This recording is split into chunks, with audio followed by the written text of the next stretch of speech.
এরপর প্রশ্ন হলো, আল্লাহ কোন বান্দাদেরকে বেশি ভালোবাসেন? ভাইরা আমার, কোরআনে কারীমে আল্লাহ রাব্বুল আলামিন তার বিশেষ কিছু বৈশিষ্ট্যের, বিশেষ কিছু গুণের মানুষকে ভালোবাসেন বলে জানিয়েছেন। কারা তারা?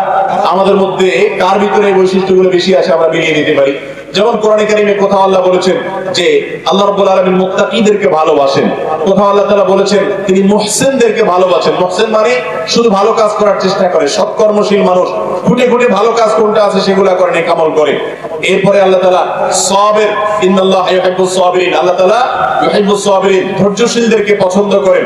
আল্লাহর পছন্দের তালিকায় রয়েছেন তওবাকারীরা, যারা পাপ হওয়ার পর তওবা করে সঠিক পথে ফিরে আসে, আল্লাহর কাছে মাফ চায়, তাওয়াবিন। ইন্নাল্লাহা ইউহিব্বুত তাওয়াবিন, আল্লাহ তাআলা নিশ্চয়ই ভালোবাসেন তওবাকারীদেরকে।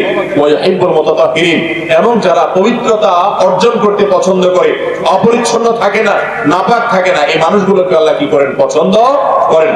আল্লাহ তাআলা আমাদের সবাইকে আল্লাহ তাআলার পছন্দনীয় মানুষের, আল্লাহর পছন্দনীয় বান্দাদের কাতারে শামিল হওয়ার তৌফিক দান করুন।